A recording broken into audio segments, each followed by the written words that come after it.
কথা তো একটা মনে পড়ছে, এটা কি কইলে তা? একবার বিয়া বাইত গেছিলাম। কি বাইত রে? না আওয়াজের লিখে কথা কন যে কি বা এবারে কয় না আমি এখন যাইতাম না, বিয়া বাইত বয়স হয়ে গেছে গা।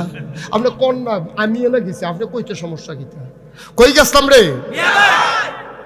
হ্যাঁ, আমি আরো ফোলা পাই লেখাপড়া করি। তো বিয়া বাইত গিয়া ফোলা পাইনে ওই শয়তানি করতে করতে মুরব্বীরা গিয়ে হইতে লাইছে, আর জায়গা নাই। আমরা ফলাফেন গিয়া দিই মুরব্বীরা নাক ডাইকে ঘুমাইতে আছে। অহন জাগা পাইব কো হুতনের লিগে বিয়া বাইত কি আরেকবার তুললে হুতন যাব? অহন কি তা করো? ফলাফেনে কয় তোর বুদ্ধি বালা, তুই এ বুদ্ধি কর।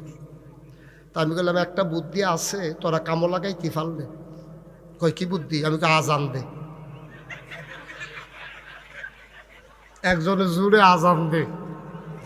যেই ঘরে মুরব্বীরা ঘুমাইছে এই ঘরের কান্দাত গিয়ে হাতে যে আজানো আসসালা তো খাইরু মিনার নাম বেড়াইয়া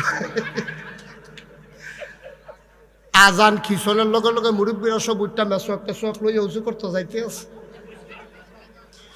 ফেসাব টেসাব করে কই কি তারা আন্দার এন্দার লাগি গড়ির চাইয়া দেখে 3:30 বাজে। আমি কই তারা যখন উঠটা গেছে বইয়ের সুখী তো হুইটটা নাক ডাক্কা ঘুম দেওয়া। মুরব্বীর আইয়া দেখে আমরা ঘুমাইতেছি, তারা বইয়া বইয়া ওজিফা পড়তে আছে।